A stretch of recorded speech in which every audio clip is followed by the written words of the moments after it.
All right, looks like we are ready to go here. I see the gameplay in action. What is going on, everyone, and welcome back to another episode of the Xbox Roundtable Podcast, TXR.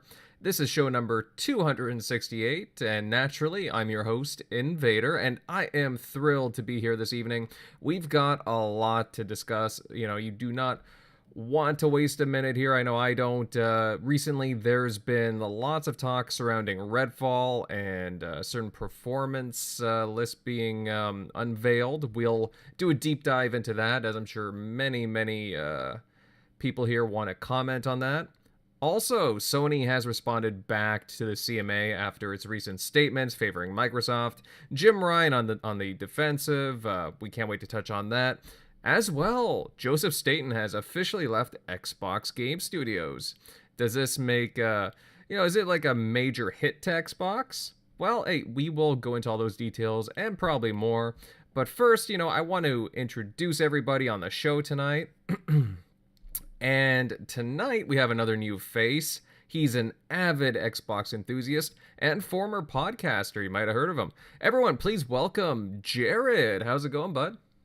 Hey, great for having me. I'm excited to be here. Excited to go over these topics with you, especially Jim Ryan's tantrum. But ready anytime you are. Very nice. Yeah, you're right about that. Just out of curiosity, Jared, have you been playing anything recently? Uh, this past week, not really too much. I've been in the middle of a move, which I'm finally moved into my new place. But right beforehand, I had been working on the Star Ocean, and I completed over half the achievements for Guilty Gear Strive. Ooh, nice. Good stuff. Good stuff. Always nice to get in some achievement action there. But yeah, I totally mean. I totally know. Sorry, I'm tongue tied. I totally know what you mean because I've been pretty busy too with different things. But hey, man, it's always nice to sit down, get some gaming in. It just makes you feel awesome. Exactly. Mm-hmm. All right, moving on to TXR regulars. First up, Crusader. Bud, great to see you back in action. How you been? I've been good. People on Twitter probably know my grandmother was in the hospital. She fell and broke 5 ribs and a clavicle, but she is out of the hospital now and doing good. Doing good at home. It was really funny. I went to the hospital and asked her how she was, and first thing she told me was the coffee sucks, and I'm like, yeah, you're gonna be okay. But I've been playing some modded Skyrim since last we talked. I have 105 hours on that save now, or something silly. Enjoying that, and I've been playing the new DLC for Vampire Survivors because that game is like crack cocaine. Um, Working on 100%ing the game. Very nice, very nice. Yeah, it's like your new addiction these days, huh? Yeah. Well, whether it be, I mean, I'm more talking about the mod, but I mean, hey, Oh Vampire. yeah. I see you on Yeah. The Vampire mods are Survivors a lot too, though. So. yeah. The mods are uh, I love Bethesda mods, like the communities that make them. I love modded Skyrim, modded Fallout, modded Oblivion. Those communities are awesome. Yeah, no, I totally understand what you mean. Lots of heart and soul goes into that, and hey, it just speaks to the to the world that Bethesda created. So, yeah, I am sure a lot of people know what you mean there. Moving on, Eric Shockley, buddy. Again, it's great to have you back, my friend. How's things at your end? Getting in? Did you get in any gaming the past week or so? Yeah, I've been putting in a lot on Resident Evil, like the HD remaster. Just been playing the shit out of that because I think I got like halfway multiple times, like in the past, and I just couldn't power through it. But been getting ready to finish both the Jill and Chris. I think I'm having both towards the end, so that's been pretty cool. But I was happy that they finally pushed out the alpha. I don't think the update ever got to the public, but recently, if you've been in like that alpha skip ahead, it's just been like they switched it to where you could have had all your customization like groups on your homepage, where they switched it to where pretty much all your options on the homepage was just Game Pass categories, like that were just like forced on there, and you couldn't do anything with them or remove them. So finally, they switched it back to what it was before they started doing that. So hopefully that didn't ever get to the public because it's been trash for the past few months for Alpha Skip Ed members. But I was like, thank God they came to their senses. But yeah, I'm just glad to have my old customized home screen back. So. Mm-hmm. Yeah, I remember you. You were going on about that for the past, off and on the past few weeks. There were some issues there, so skip ahead can be very nice, but at the same time, there's always the occasional bug that can ruin your Xbox. Just always something to keep in mind, right? So, all right, moving on down here, we have the Man in Black, Centurion. How you doing, pal? Doing pretty good, man. It's been a great weekend. We missed last weekend, so ready to definitely have some fun tonight. Talk about these great topics. Got some gaming in. Finally rolled the credits on Gotham Knights. And let's see what else. I keep going back and forth between Forza Horizon 4 and Forza Horizon 5. Playing Elder Scrolls Online like always, and I'm also, I want to say, halfway through a game that I decided to just kind of like take a leap on and actually enjoying it. Peppa Pig. Definitely a different. Definitely, well, not Peppa Pig. Yeah, that was a different night. No, I'm playing. Anyway, so no, I've been playing. I'm gonna botch the damn name. Zonwan 7. I don't know that. I legitimately have never heard of what you're talking about. It is it is a Chinese-based RPG. The whole game is in Chinese. It is subtitled in English, so everything, all the spoken dialogue is not in English.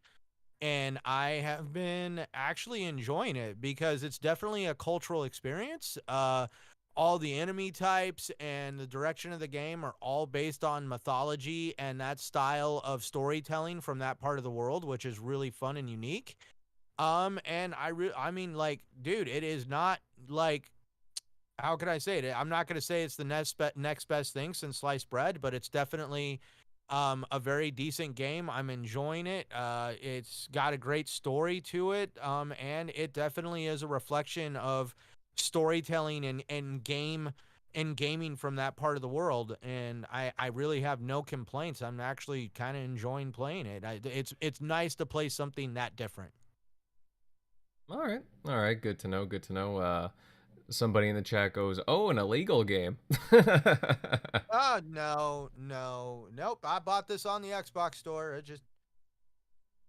I saw it and I was like, "Ooh, look, swords and mystical stuff." And then I watched a video on it and I was just like, you know what? For the price, it looks. I don't know why, but lately, I've been buying games from that part of the world like Dragon Ball and One Piece Odyssey and this game, and I'm like, what the hell, why not? I guess I'm about to go through my Eastern gaming phase, I guess. Yeah, I picked up I got Dragon Ball I guess around Christmas time, so I've been holding back Kakarot? on it. Yeah, Kakarot, yeah. Yeah, I got Dragon Ball Z Kakarot, and I got the original One Piece Odyssey, not the new one that came out. I'm going to play this one first before I play the new one, just to see if it's like my cup of tea. But yeah, even my wife was like, are you like going like Japanimation on me? I'm like, I have no idea. I just might be. Maybe. Well, I don't know, chat. What do you think? Is he going full Japanimation? Right. Let me know. Let us know, in fact. Just so you guys know, MLD's kind of touch and go right now, so he may or may not be on, but we'll see about that. And of course, a very quick reminder, I usually do this before we start off things, that you can find the show on all kinds of a variety of different audio and visual platforms, Apple Podcasts, Spotify, iHeartRadio, heck, even places like Rumble and plenty of others. Check us out if you're also on different websites and want to give us a follow. Hey, it would be much appreciated. Plus, you get to see the content on different spots, right? More TXR on the go, so why not? All right, guys. On that note, though, let's move on right into our first topic. And I think you guys know what it's going to be. There's been a lot of talk surrounding Redfall the past week. Bethesda and Arcane announced that the game will launch on Xbox consoles capped at 30 frames per second in a quality mode, adding that a performance mode will come at a later date. Now, some have been questioning why the mode isn't ready at launch, but alas, it isn't coming right now. And I know everyone on the panel wants to chime in here. Centurion, I know you did a video recently, and I know that there's just been a lot of, again, just chatter Everybody on could social have- media.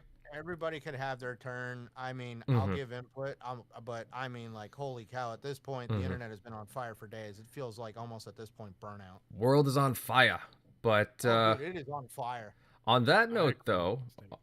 yeah, no, exactly. And on that note, though, let's, kick things off here. And Jared, why don't you start us off here? I mean, I'd love to know your thoughts on this. What do you think of all this Redfall drama that's been happening? I think it's a little too extreme for how people are acting. As for me personally, Redfall I was going to try, but I have not really looked super forwards to it. I've always enjoyed arcane games, but they've not been the game for me. You get what I'm saying? Um, and with it being at 30, it sucks, but at the same time, I don't think it's going to ruin my experience with the game. So many games have run on 30 frames per second for years and touted as some of the best ones of all time. I know there's comparisons with Breath of the Wild, which will probably run at a sub 25, which isn't a comparison because Redfall's a shooter and that is a third person action.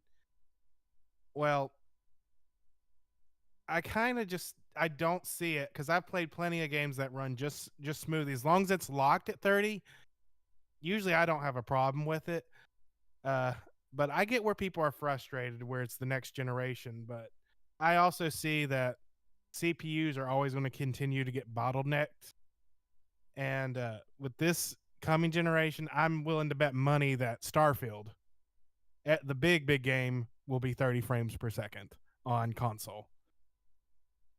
I think Todd Howard just came out and said that it was going to be 30 frames a second. Am I wrong? He did not. No, he didn't? He made vague allusions to approximately 2 years ago now that their games are perfectly fine at 30 FPS is what he said. He said it was an allusion to that it could be, but that was 2 years ago, and we've seen like 3 games now have pretty bad backlash about the 30 FPS. One of them did all right. The other one did not do fiscally well. That was Plague Tale did okay, but it's the kind of game that can do okay. And Gotham Knights did not do financially very well after its hit. So we can't be certain what his words actually mean in the context of today, especially since he did say that about the time that they had that first teaser trailer that had the dates 11/11/22. What was that? That was in 2021. The showcase in 2021. It was about that time that he said that. And I believe he was on a podcast not too long ago, just a interview, and he said that it's okay. He says he thinks it's okay if his game runs, and that's more recently. But I hadn't seen. Is it more recent? Yeah, Okay. like I don't know if it's in the last 6 months or not, but he literally said that 30 frames, if that's what's best for the game, that's what it'll be. And I gotta say this: the fact that Fallout's, all of them, that are some of my favorite games, period. I didn't experience 60 frames on them until I got my high-powered PC, and even then, I didn't feel much difference. It's just because it's a slower shooter. Same goes with Skyrim. It's slower than more Twitch. And so I really, if it plays just like those others, I think it's going to run. I think it's going to be just fine at 30. I'm pretty sure people don't agree with me, but that's just me. All right. Yeah, because I've seen a lot of I mean, I'm of two minds with this because I can see both cases personally. Not to be the guy in the middle all the time, but truthfully, um, but I mean, I've seen, like first person shooters generally, it does definitely help if you have the increased frame rate, no doubt. Like I know playing recent generation Halo games, for example, Call of Duty, having that sweet like 60 FPS, oh, buttery smooth, love it.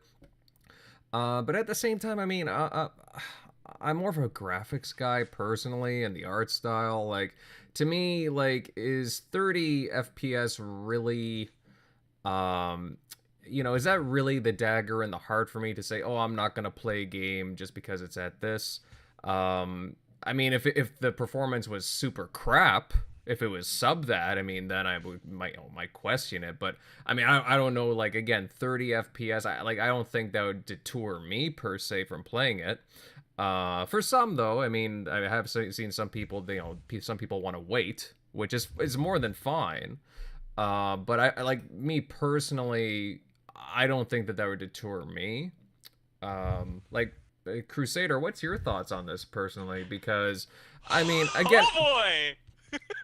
like again, Mine are not nearly as reserved as most others. Number one, I think there are some games this generation that can get away with 30 FPS. Okay, I think there's a handful. I think that Hellblade can, and I think that a potential Last of Us sequel could. The games that are actually going to absolutely push the boundaries of what we think of as like visuals in a game. They can get away with it. In fact, Todd Howard's exact quote, I just looked it up, was 30 FPS games for Bethesda games are fine as long as they look visually impressive. And I'm going to be real. I'm a big Bethesda fan. I love, people know I love Skyrim. I fucking love Skyrim. Okay? Starfield is not a looker of a game. I mean, it looks much better than any Bethesda game before it, but it is not a pinnacle of, from what we've seen, it is not a pinnacle of like visual graphic design. It is a very good one. It's in a high upper echelon, but it is not a very good one. Redfall frustrates me greatly because, I saw a lot of people come into its defense online because, oh, it's made in the proprietary Void engine. No, it's not. It's made in Unreal Engine. And not only is it made in Unreal Engine, it's made in Unreal Engine 4. All right? Redfall is also not a looker of a game. I mean, it has a cool aesthetic, like but it's not nothing about it is pushing visual boundaries. I do not look at it and say, my God, is that pushing visual boundaries? Like something like Ori and the Will of the Wisps did, or Gears of War 5 did, especially Hivebusters, or like Horizon Forbidden West, or like games like that. It's just not. Okay? So we're talking about an Unreal 4 game that's... It's not new technology. They're not implementing Lumen or Nanite. Like, it is technology that's been on the market for forever. And it's not their first go with Unreal Engine. They developed the entire that DLC for Prey that added like the prop hunt mode. I think it was called Moonfall or Moon something. Yeah. That was actually made in Unreal versus the rest of Prey, which was made in CryEngine. And at its core, in a vacuum, if people were upset about 30 FPS, I think this is well overblown in a vacuum, right? If this was the only thing that was like a problem, like there's been a problem historically with Redfall, or even with Xbox in general. Like if this was just a vacuum, this was the only thing wrong, this is well overblown. But when you look at it, Redfall is coming off of at minimum 7-month delay, because it was supposed to come out in summer of 2022, right? That was the initial when they told us it was coming. And if we go as far out as we physically can and give them it was going to come out in the last possible day, which would be like September 30th of 2022. It's about 7 months to its launch date now. So why is this mode not finished, right? And you could say, well, it's something extra that they were going to tack on. You can't really say that, because as I did research, I was able to find, using the Internet Archive, Wayback Machine, archive.org, whatever you want to call that wonderful, wonderful website, I was able to find the online listing for Redfall, and it specifically had the 60 FPS and VRR tags on the store.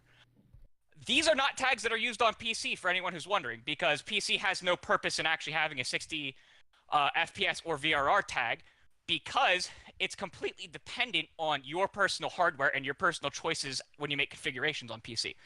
So they don't use those tags for PC games. They'll show up on them, but they will only show up on them if they have shown up because that game is cross-listed on Xbox and PC. And those tags were since removed from the game. If you look at the current listing, it does not have 60 FPS or VRR. VRR being removed because there's no point in having VRR. Number one, VRR is a system-level feature on Xbox. I don't even know why they have it as a tag for games.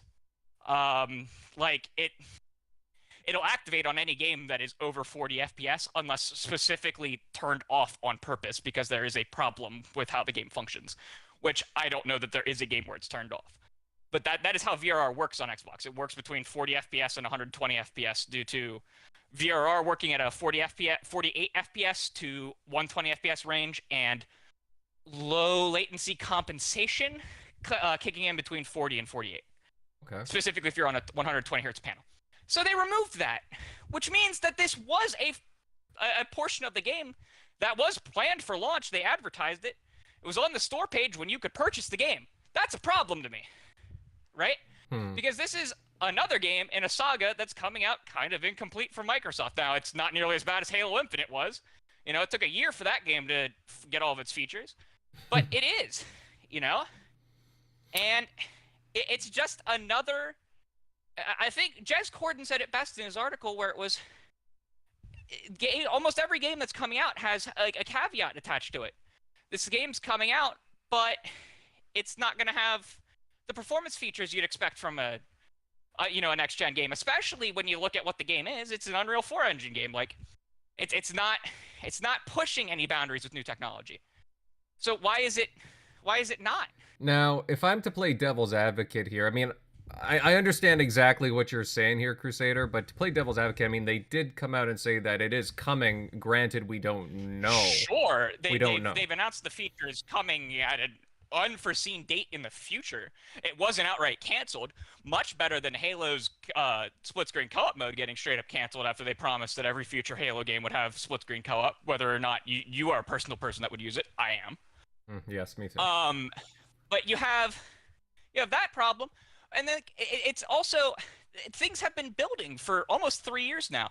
You had a super anemic 2020 and 2022, and you had a half anemic, half good launches in 2021, but you also had Halo in 2021, which overshadowed a lot of the good. I mean, even Forza Horizon 5, one of the most well-received games, had severe matchmaking issues at launch that took about a month to clear up. I couldn't party up with friends for about a month to do the barn finds, right? And so people will say, well, why does Nintendo or Sony get away with stuff like this? Well, it doesn't feel like their default state. For Microsoft, the caveatism or the lowering of expectations has kind of been the default state since this console launched, and it's been really frustrating. And it's been building up frustrating piece by piece by piece. And it's not even the only thing that was frustrating in the news about Redfall. Redfall has the always online issue. It has the if you play co-op with someone, your co-op progress doesn't carry over. You have to replay the missions by yourself. I will admit that is a caveat that there is a part of that. I think it does carry over, just not the actual story. So I think some of the whatever your items will carry over, yes, but you have to replay all the story missions to unlock all the areas and stuff like that. Like, that's why is it even like co-op then? Like like I'm certainly not going to play that co-op, and like I'm certainly going to wait on this game. I'm not going to completely rule out playing it. I do want to play it, but I'm going to wait until the 60 FPS mode comes out because I'm not going to play it in an inferior way when I know the better way is coming. I'm just going to skip it until then. And you know, like, it's not even the only crappy news we've gotten this week. We have all this news about the physical games just not existing, right? Ghostwire Tokyo does not have a physical launch on Xbox, despite having one on PlayStation. Minecraft Legends in a lot of regions, including India is a major one, has PlayStation physicals, but not Xbox physicals. In the United States, it has both. Hi-Fi Rush still doesn't have a physical launch. And so there's all of these things that are just kind of building up Yeah. adding to the levels of frustration that it's not just the frustration about Redfall that's coming out from people, I don't think. Redfall it's almost like a breaking point for a lot of people. That it's really frustrating that yet another caveat has been added to the pile. Mm-hmm. No, I can understand you where you're coming from with those points. I mean, I would say with the physical game releases, I would like to see more indie game releases get physical. I mean, more physical releases. Sure. This is straight up Microsoft first party that is not getting physical releases, which is ridiculous.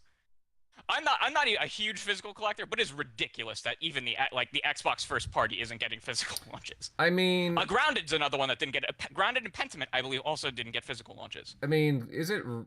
I mean, yeah, I do. Grounded, I kind of understand though, because that's kind of like Minecraft, where like it's constantly updating. So what's the purpose of putting it on a disc? But like, I mean, I do see where you're coming from, but at the same time, what I would say is they could release it later because, again, the digital sales are outpacing physical. They have for a while now, so I can understand them doing digital. 70% last especially saw. more so on Xbox's platform. Yeah, Xbox it's actually much higher, and that's thanks to Game Pass. I really believe disc will become more of a niche thing on Xbox.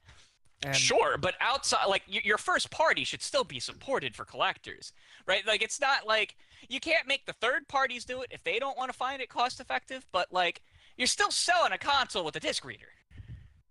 The game should come on disc. I get Hi-Fi Rush. Actually, Hi-Fi Rush, because of the whole stealth launch, I get not launching that with a physical right away. Perfectly understandable, because GameStop or Walmart of Canada or wherever would have freaking ruined that surprise. Walmart Canada. Walmart of Canada, I only bring them up not because, not because we have a Canadian host, but because Walmart of Canada is a notorious video game leaker. It is. Notorious. They are. I get Pentiment too. Pentiment is just such a small game.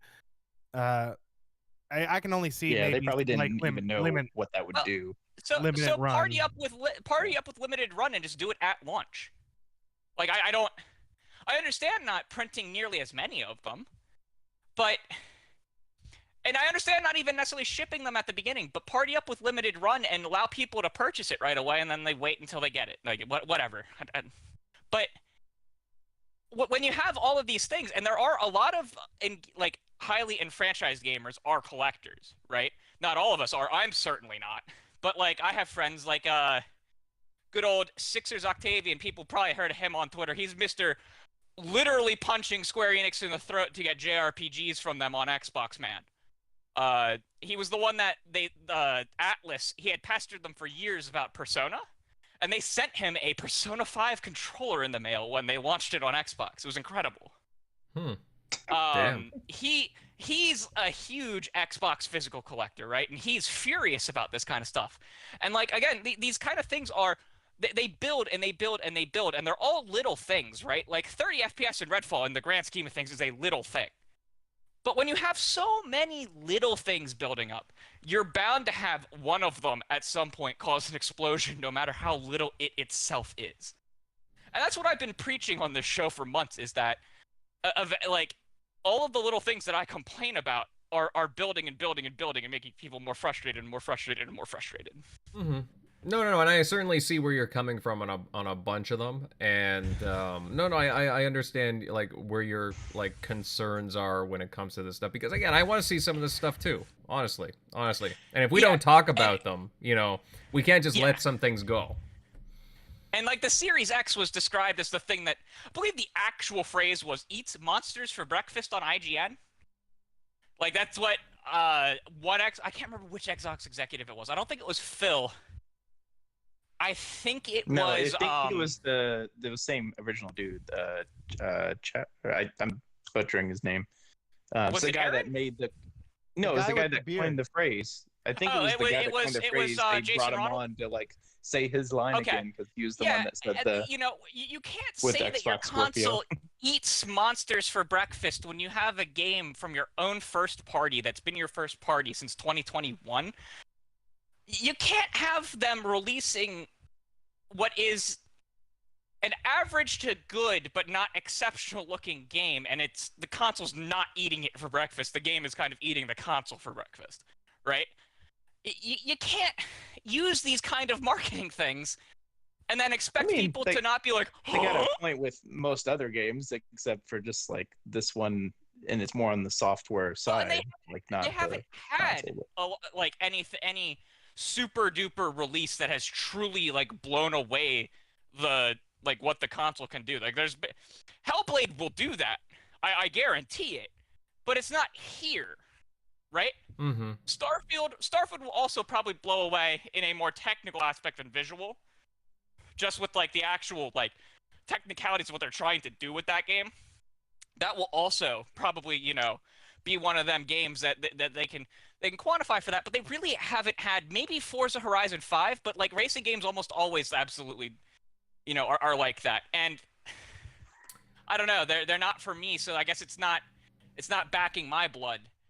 But yeah, I think the thing, yeah, no, go ahead. They like, if Hellblade had already launched and we had already had Starfield or just some other major first-party tentpole that wasn't like Forza, Halo, and Gears, we would probably be in a much better place even now, even if this situation had gone the whole way.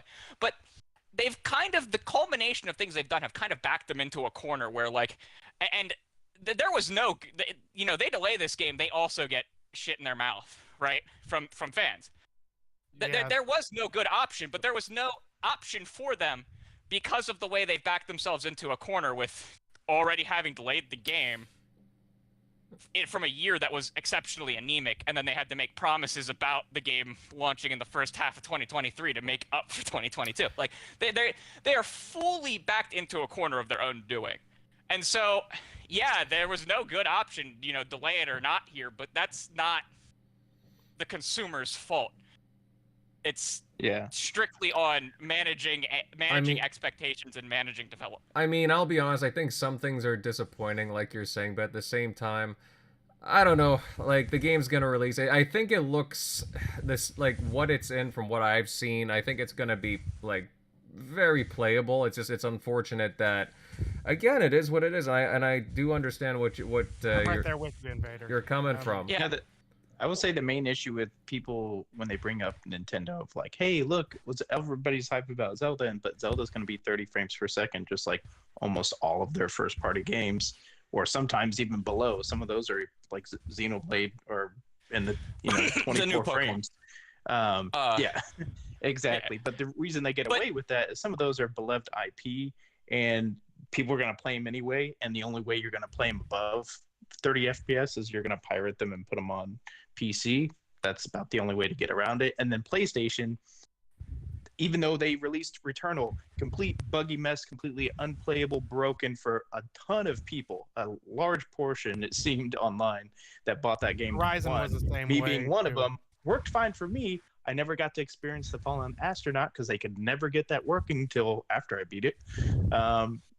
But they get around some stuff like that, or don't get as much backlash, is because, well, they're flooding the market with, or not flooding the market, but they have a lot more first-party games pumping out because they've had that machine building forever. So they're not in this rut of, hey, we've invested in some of these new studios over the past few years, and we've brought on Bethesda, because they're still kind of, that investment still hasn't hit the market yet. So it takes that time, just like it took, Horizon, what was it, 2017? Now it just came out in 2022. It took them 5 years. Well, when did they buy those first ring of studios?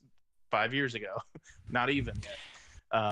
So it does take time, but that's just, they don't have that goodwill to make up for it. Had this been Redfall releasing in the same state, say it was coming in the back half and we had Forza and Starfield in the front half, people would kind of get over or give it a pass because they would, hey, well, we already had these games, Starfield and Forza, we're already playing these games, Hi-Fi Rush. And then Redfall comes and then you get that news, okay, cool, I'm still playing some of these other games. I still have these that I've been playing throughout the year. If I have to wait a few months for the 60 FPS, that would be different. And then last thing I'll say is just on they just need to delay it. And at this point, I don't see why they wouldn't just like delay it, because you have where this game is releasing now with their Zelda and some of these other releases. Zelda and back-to-back. I'm Jedi, like, right? just It's right in release, between just them. delay it, because it's getting such a shit storm from all sides on that day that news leaked, that no one's gonna play it. Like, I'm gonna check it out probably still, because arcade games to me, like, they're not like super. I get everybody was saying FPS, so it has to be 60. This is gonna feel like trash. I'm like, I get more sickness from third person games at 30, because you're moving the camera a lot more around, and you get kind of like that stuttering effect a lot more. Whereas some of these arcade games, you're kind of like, you're not fast moving like a Halo. A lot of times when I'm playing Dishonored, I'm like sneaking around, so it's not that fast paced. But obviously we don't know about this. Well, yeah, But, not to interrupt, but like at the same time, where do you where do you delay the game, right? Because it looks like the fall is gonna be. If I'm anticipating the games that I I would say am, delay it until you got 60 FPS. Just don't. Probably You July. don't want to release it on 30 July and or everybody's August. like, cool, I'm gonna wait anyway. So they're gonna delay themselves playing it, and then you have, not that I think they'd have a shortage of players, because it's still on Game Pass, and people on PC are gonna be playing at 60, so they'll have at it. But still, you want just delay it, because everybody can be playing Zelda, and I forget something else is big around that time too. Just delay it into midsummer. Jedi. There you go, perfectly. Nothing's releasing. You got yours hopefully 60 FPS by then. Perfect timing. I don't know why you would push this out the door. I thought they were gonna switch it up, as Xbox has been good about that. Whenever they get completely bombarded, backlash, like the Xbox Live $120 increase that we thought was gonna happen, like it was like the next day or whatever. They were like, "Oh yeah, That that's was not the happening. greatest Sorry." That was not the next day. It was that night. That's what I They thought. were This in meetings felt at like Redmond that. until 9 o'clock at night. Everybody was giving them shit, and I was like, I know they're gonna say they're gonna delay this game, especially then after it kind of went on and we saw the Zelda after this news broke, so it just kind of added it, Well, one I'm thing still about waiting for it. I Nintendo too, still feel like it's gonna happen, but now it's so close to release. I'm like, maybe it's not, because they already have these games probably shipping out to the stores. So one May I thing about interject with a question Nintendo, for you all? yeah. All right. Well, here's my thought on this. What if Redfall, even if it gets delayed or not, but comes out and it's a great game, a surprising hit. Just the only drawback, it wasn't in 60 frames. Would that still make it would that quell other people, or would you still say it was a bad game because it didn't have 60 frames, even though it hit all the other notes? I'm personally not going to touch it until it has the 60 FPS mode. Almost explicitly because it was marketed that way and it was sold at one point advertised as that way on their store. So I have a problem showing it any support until they actually recognize what they marketed and sold it as. That's actually my biggest personal complaint about it. It has nothing to do with how the game's quality will be, but specifically how it was marketed and sold. I have a big problem. A big problem with the industry when they do that with any kind of game, but this is like the fact that it was listed on the store page is real bad to me. But I mean, if people enjoy it at 30 FPS, it's fine. And I don't want anyone to say what I'm saying.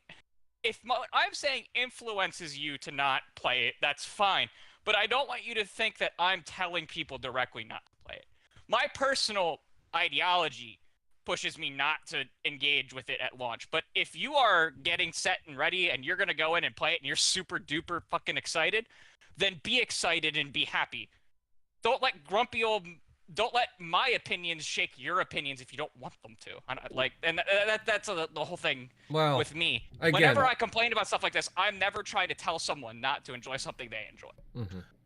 Well, I'm just asking, just take out that it was marketed for 60, in any form or way. But just because it coming out between the big games and stuff, if you minus that, would Xbox have gotten the flack it has for the 60 frames if it just was already known to be, if it was just coming out without any announcement of what the frames per second would be? I don't think it would be the same. I think there would still be some flack just because of how they marketed the Series X itself in general. I think it would be I think it would be very, very under the currents. But I mean, I think it'll still be, as long as it comes out and it's polished and it's fun to play, it'll still review well and people will enjoy it. That's what I'm afraid of, that people are gonna, like, reviewers are gonna trash that part of it, and it's gonna get knocked at quite a few points. I do, and it's gonna be like a low 80, where it's like it may have been a mid to high 80. At it. I do think the fact that this was announced so close to launch and that it was advertised on their store I don't know if it should factor into a score or not. That's an actual debate that I would have, and that's like an hour and a half long debate that I could have with someone. I do think it should be stated in a review that, like, this was delayed this close to launch with this little warning, and the game was at one point sold with these things in mind. I do think that should be in any review. Same thing with, like, if a review should be updated. Again, not necessarily scores, but the text of a review should be updated if a game adds microtransactions in after the review date. I have a big problem with that too. I know Gran Turismo 7 did that, and Resident Evil 4 has just now done that. But I do think reviewers should stipulate that, like, hey, this was a feature that was advertised and is coming later. They definitely have to make sure that that's not necessarily just a negative thing. That's not necessarily just a negative thing, but it does, because that can be a positive thing. Like, oh, if your concerns were about 30 FPS, it's coming later. That's a good thing to know in a review. I'll be honest. That's informative information. I'll be honest. Oh, no, not to interrupt, but it's just like, I'm just very curious. Like, because of all this talk, it just kind of makes me more and more curious about the game. I'll probably end up trying it day one, just to be honest, just to see how, like, again, if it's really, like, that much of a big difference, like, the performance. Because, I mean, I liked the world. I mean, I wasn't huge on the characters, but now I really want to try it just because of like, what's being said. And, of course, I can download it because of Game Pass, so it's not going to really hurt me either way. Right. And one other thing I wanted to add, just and then I will give up my pedestal. One thing Shockley brought up the Nintendo, like PlayStation and Nintendo. PlayStation's a more actually direct comparison because they market very similarly, with how they, PlayStation and Xbox both go in on, like, oh, the raw horsepower of this machine, man. This is all the crap it'll do, right? Like, that's how they market. Nintendo has never done that. Nintendo's just like, here are our games on our system. You all know they're gonna run like crap, but you don't care. And, like, they have not, like, I don't want to use the word brainwashed. They have not influenced the way consumers buy on their systems in the same way that PlayStation and Xbox, and even companies that release stuff on PC, have tried to influence their consumers. We've right? just been begging them, please upgrade that hardware. Please don't make us people play beg them to upgrade the hardware. 24 frames a second, please. Again, no one, even if they had significantly better hardware, I don't think anyone, again, because of the way Nintendo markets, no one's expecting them to release some kind of 4K 120 FPS ray tracing enabled game. Because Nintendo just releases fun family games that are, like, very stylized with very unique art styles, after the GameCube, character models, and they don't make the same. They literally don't make the same kind of content. Now I have to. And they don't advertise the content the same way. Mm-hmm. Now I gotta say, I'm very curious. Like, again, we've had all these perspectives, but I really want Centurion to chime in because I know that like, he has his own perspective on this. I know you did a video on this recently. You've heard what the guys have been saying. I think there's been a lot of quality discussion so far. What are your thoughts on all this whole, the whole Redfall kerfluffle, I guess, if you want to call it? That's what I called it in the video, kerfluffle. Oh, did you? I didn't even watch your video. That's interesting. You're stealing my one-liners, man. All right out the gate, though. So I just want to at least put it out there that I do not in any way, shape, or form believe in double standards. I have my reason for that because of helping poor, unfortunate people deal with criminal justice systems. And the criminal justice system is a very screwed up world where double standards can give some people a slap on the wrist and some people can basically have their lives ruined because of a double standard. So, like, at no point in time do I ever allow in my life a double standard to take over on, and this is just my opinion, other people can have theirs, but just because company A makes me feel good does not mean that I'm going to let them slide over company B, because company B has some, trips and stumbles. I understand they're not perfect. No one is.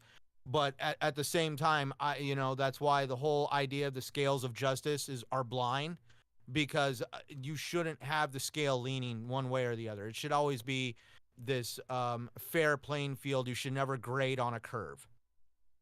When it comes to the concept of Redfall, the only cost, at least with my videos, the stuff online, is, so as you know, I've been chatting with Invader about it.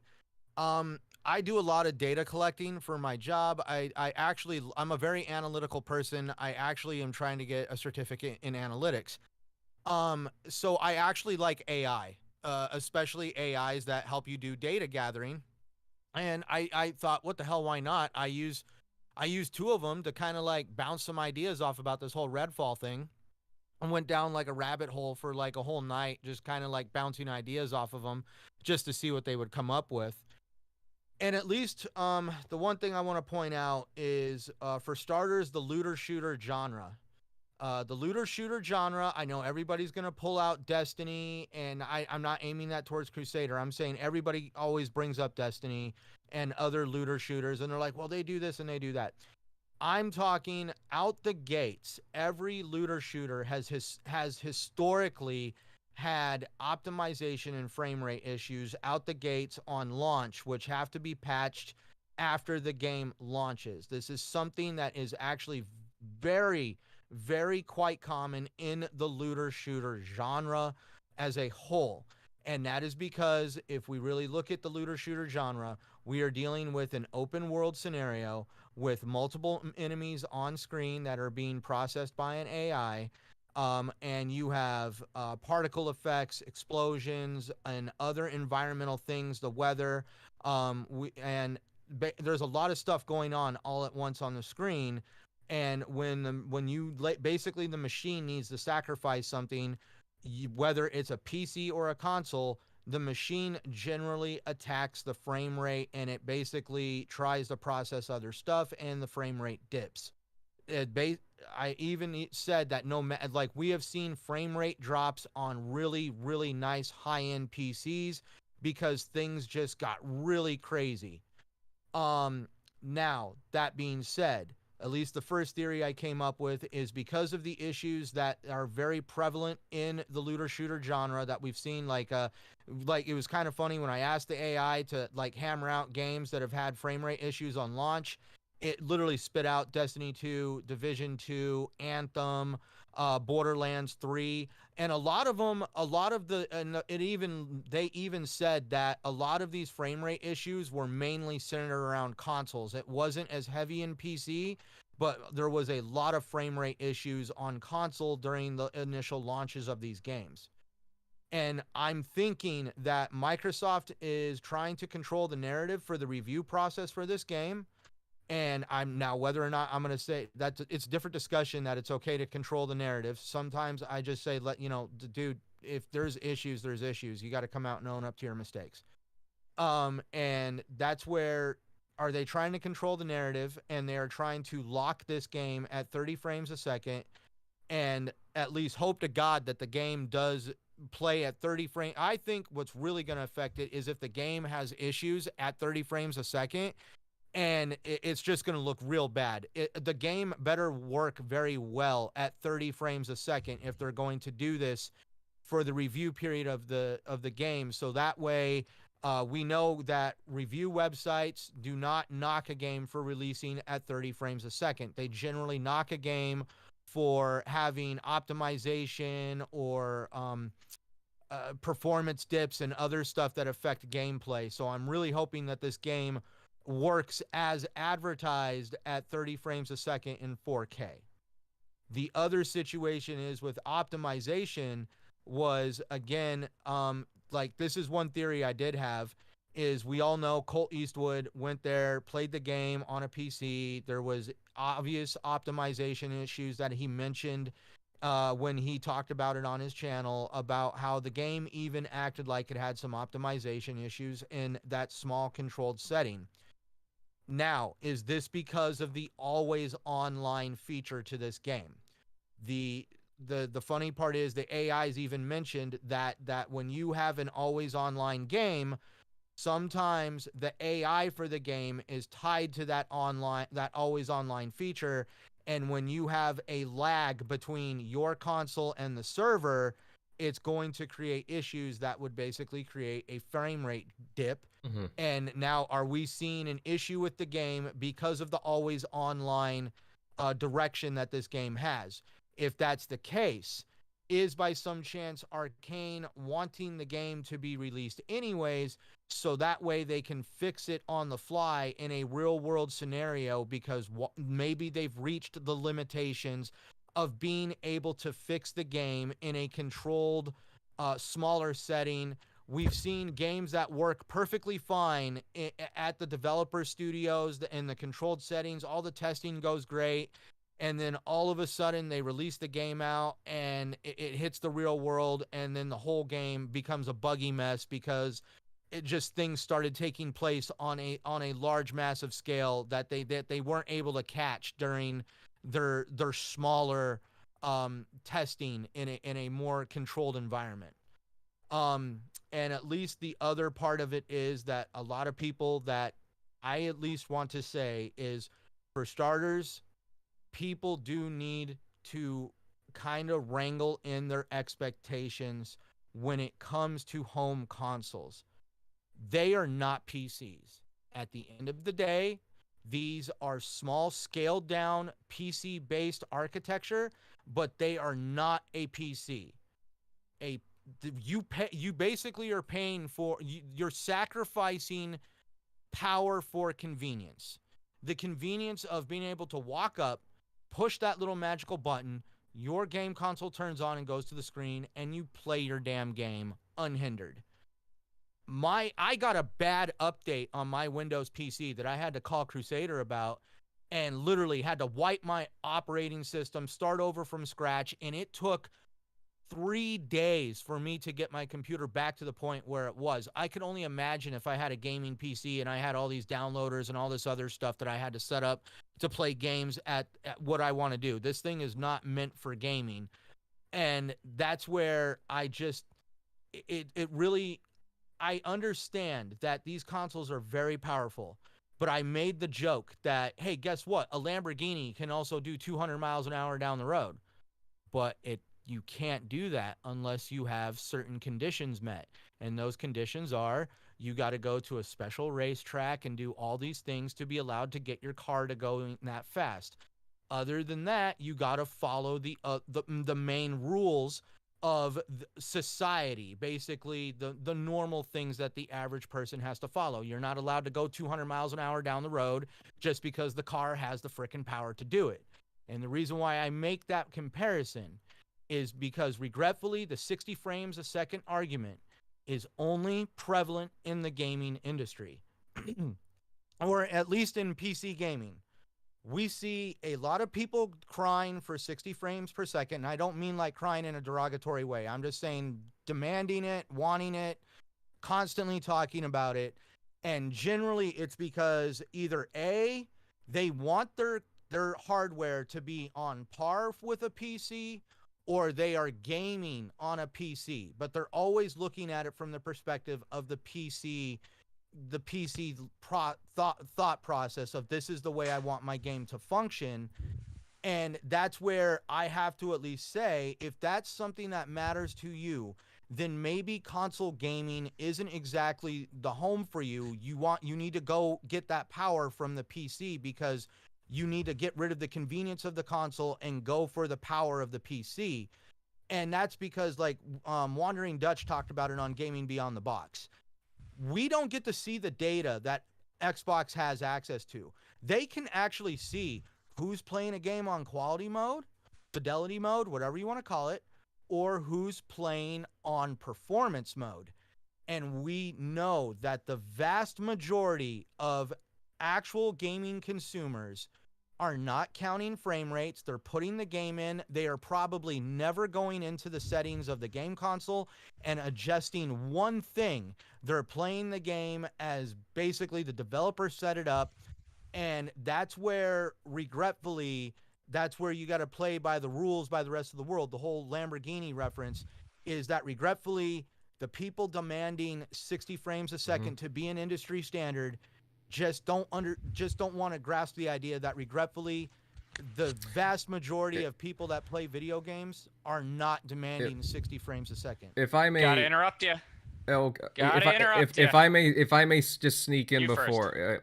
I mean, I totally understand where you're coming from, Centurion, honestly. And again, like, I'm not, you guys know me, I'm not the biggest, like, again, I need the most powerful this and that, whatever.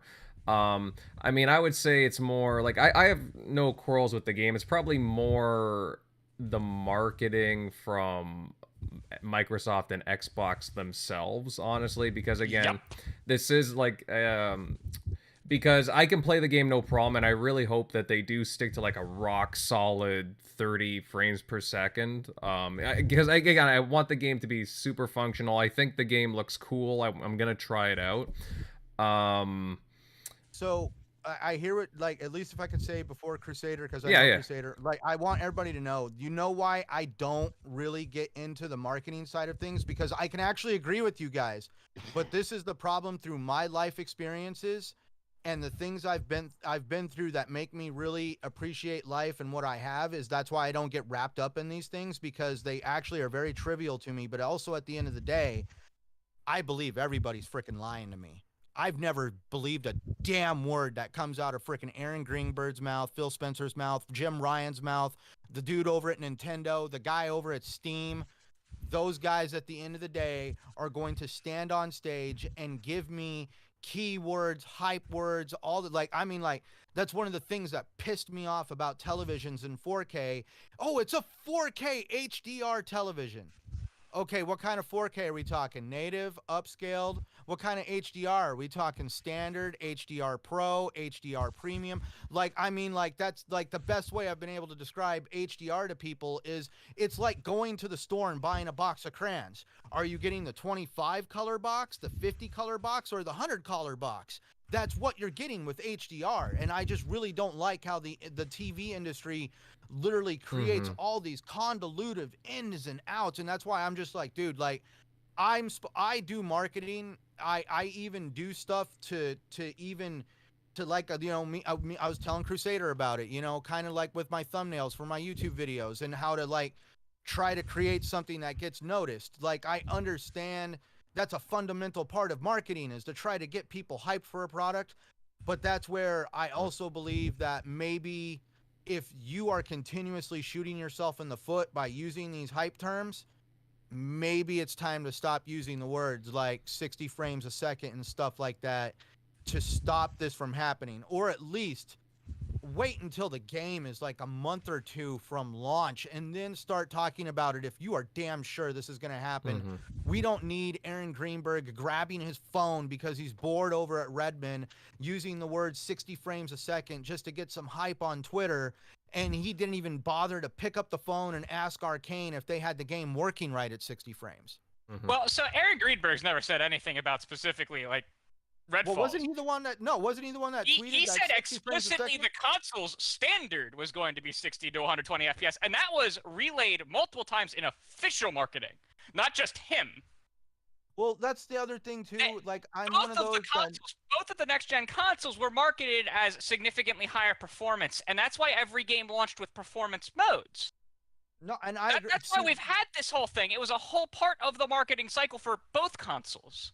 See, And that's so- where at least in my industry, I've had to deal with consumers that would get mad at me when I tell them, like, hey, according to the manufacturer, it's going to cost $10,000 to produce the product you're looking for, but the manufacturer wants you to sign this document. What's this document? This document says that you're going to be responsible for all price increases that occur without our control, and basically we don't know what that could be because it's going to take 3 months to produce the product you're asking for. And then so they're like, so 3 months from now when I come to pick this up, I could be charged more money. Yes, that's why you need to sign that. So that's where it's like, yes, we are targeting a price point and we are targeting a date on receiving the product, but you need to sign this piece of paper that warns you that that might not be possible. And see, that's where I agree with you. I agree with you. Some games can get away with it. But Xbox has been so anemic with their actual launches that they cannot get away with it here. They can't. Like, that's why so many people are mad. Shockley had it on the nose where if other bigger games had launched before this and this had happened, would have gone right underneath everything except for the absolute largest of like console warriors on the internet. But they've been so anemic that there's no the bar has been lowered so far. Jez Corden said it excellently that Microsoft has basically been training us to lower our standards year after year after year. See, and that's where I never had it's ridiculous. standards. And this isn't even like, and here's the thing. This is old technology that isn't meeting up to the snuff. This is an Unreal 4 game with Unreal 4 technology. It is not cutting edge. It is not utilizing special new things that like Lumen or Nanite that would absolutely tank its visual performance to get absolutely wonderful visuals. It's an Unreal 4 game. Explain to me what happened with Gotham Knights. Huh? Same thing. They got shit on for the same reason. The game did horribly in metrics. The exact same thing happened to it. Exactly, but you know what's funny? They can't fix it either, though. No, they can't. The game. Right, the they game. can't. That's what I mean. The game. That's why, if you really want me to put it out there, this is a systemic problem with trying to push games as a service, because they are trying to create like you don't like Denuvo, like the piracy software. Generally, stuff like that is put on something that is like games as a service to prevent specifically people on from mining the PC. game. Specifically on PC. Yeah, right. And it's specifically there to prevent people from pirating the games and also mining the games or hacking them to where they can basically circumvent ways of getting stuff out of the store for free and stuff like that. Which is hilarious because Denuvo gets broken within hours. Like, I know. I cannot believe that companies still pay Denuvo to put it into their game. I cannot believe it. It is not worth their money. You know what the funny part is, though? It's because some dude just wanted to feel good at the corporate headquarters. They're like, well, we tried. It only generates bad publicity, because number one, the name itself generates bad publicity, but number two, it genuinely doesn't just lower performance. It causes hitching. It causes horrible stutters. Like, it is wild. I've heard about that they are willing to put that kind of stuff in games. I listen to PC guys all the time, and like the word, I don't even play on PC, and I know what Denuvo is. That's the hilarious part. And when it comes to Gotham Knights, this is where I really do not feel that we need everything to be a grind where a piece of loot falls out of an enemy's ass. I just really we see this going on right now with Rocksteady. Rocksteady wanted to chase the games as a service looter shooter the craze has sailed, and in my opinion at this point it's almost turning into beating the dead horse. And this is no where one does it well. That's the problem. And Diablo's gonna do it great this summer, right? Diablo 4 is gonna be a wonder. Now here's what's gonna be fun. Mark my words. Write this down. Stamp it on as a receipt, because we all know that Justice League, the Suicide Squad Kill the Justice League was just delayed to 2024. To put that out there, they're trying to say it's for optimization issues and all this other stuff. People are thinking they're going to rework the game. They are not going to rework. They are not going to From what I understand, they're cutting out the always online functionalities. That's something that Jez Corden has told me. Now, the only thing I'm wondering is they are trying to target that game for 60 frames a second. But watch, when that game comes out, I'm pretty sure it's going to be another Gotham Knights where they lock it at 30 frames at least at launch. And that's where will they patch it later? But with Gotham Knights, Is anybody else here play Gotham Knights other than me? I can't say No, I have. I have not. Okay, so this is where Gotham Knights, and this is where I couldn't argue when I had that little chat with the AI. When I would have like literally more than 6 enemies on screen that were attacking me, explosions, particle effects, them shooting at me, I'm shooting at them, all hell's breaking loose, the clouds in the sky are moving by, all the cars are driving by on the street, my frame rate would drop to like 2 or 3 frames a second. And that, I'm going to be upfront, I don't really normally count frames. This was the first time I can think of where I was like, oh my freaking God, this is freaking crazy. And like, I mean, I've had it happen on ESO I've had it on Elder Scrolls Online. I've had frame drops, but nothing that serious where your character is standing still on screen, but your character is getting his ass kicked. And all of a sudden the game finally catches up from chugging and the health bar is just wrecked because your character got his ass whooped by the computer because you couldn't see past the frame rate. Yeah, I'm very curious to see what technology they have actually implemented into Redfall for performance-wise. Like, I'm very curious to see if it has VRS enabled. I'm very curious to see if it has what is it called? DRS as well. Was it DRS? Dynamic resolution scaling. I'm very curious to see if it has variable rate shading. I'm very curious to see, what they like. Is it using FSR too? Like, is it using these things?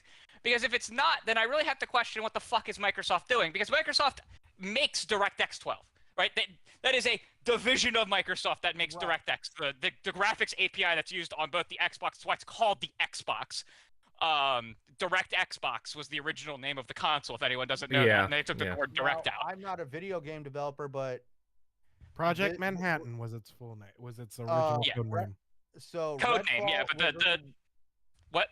I was gonna say Redfall was originally developed before Microsoft even bought Bethesda. Sure, they've had them for 2 years now, though. They've had access to the DirectX team for 2 years now. I'm very curious to see how. Now, but that's what I'm wondering. How hard like without a game developer here to tell us, how easy do you think it would be to implement that technology into a game that's already been started and being built? VRS so VRS they got into Gears of War. I think it said it took them about a month to put it in, and that's another Unreal 4 game. So I mean, like, again, the Coalition could even send a few people over for assistance with that. FSR, I don't know about FSR though. We've seen FSR patched into games post-launch within like a couple weeks of FSR coming out. So I some of these things aren't as hard, just from like interviews I've seen. Some of them are hard. Like that's why I didn't bring up something like mesh shading versus the traditional primitive shading pipeline, because one, we haven't seen a console game use mesh shading yet to begin with. So that's a huge performance boost, but that also requires completely redeveloping your rendering pipeline. So like I understand why that is not being used at any point yet in this console cycle. But things like VRS and DRS, because those are built into Unreal, and like DRS there is a form of dynamic resolution scaling built into Unreal Engine that you can implement. In theory, that shouldn't take more than a month to truly tune. So to raw dog implement, probably a few days.